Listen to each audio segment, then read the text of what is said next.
an article for Entrepreneur magazine, Weldon Long wrote about an experience with his sales team of 15 people. The team joked about a colleague named Sarah, noting that she spent several hours on calls they believed should have only required an hour or less. When Mr. Long checked the sales numbers, he noticed Sarah's sales were 20% higher than the average of the group.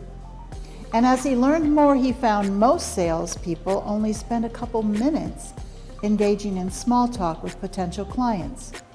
By contrast, Sarah spent 10 times longer doing this. She was able to gain clients' trust by asking lots of good open-ended questions about problems and potential solutions. She weaved in questions about people's families, personal interests, and hobbies. Because of that, she formed relationships, gained trust, and closed sales easily. Mr. Long spent the next week meeting with his team, examining how they could use this approach. He had Sarah role-play the small talk she used to engage people. You might dread it when you have to talk to someone new. We've all been there. This story is one example of why small talk is so incredibly important. It's a way to connect, to work well with others, and to truly excel in your career. Here is a result of another study done in 2018, published in the Journal of Experimental Social Psychology. For this study, participants took a survey on hot-button issues.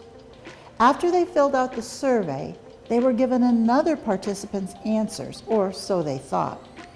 The answers they were given were actually written by a computer, and they either matched or opposed the participants' views. After the participants read that survey, they were asked to give their impression of the so-called person whose answer they'd just seen. They were also given questions about whether they found that person competent and trustworthy. The survey's results were very clear. Every person who participated said that the people most similar to them were most competent and trustworthy. What do these two studies tell us about small talk? First, it is worth it if done right. And secondly, it will affect how people perceive us and our competence. What are tips to conduct small talk? Tip number 1, be purposeful in your conversations. You can always be purposeful when you're entering a situation where you know you'll have to make small talk. Don't go into a conversation thinking it's going to be dull and pointless, or it probably will be. Try to suspend negative thoughts like, I hate small talk, or I want to go home. Instead, remind yourself of what we've talked about. Small talk doesn't have to be superficial. It can help you get to know someone better. It can help you make a new professional connection and lead to better, deeper conversations down the road. Tip number 2, pay attention. When you're speaking with another person, be sure to maintain eye contact, listen carefully, and provide thoughtful responses. This can also deepen a conversation because the person you're speaking with is more likely to view you as open and trustworthy. Tip number 3, don't get discouraged if someone doesn't engage.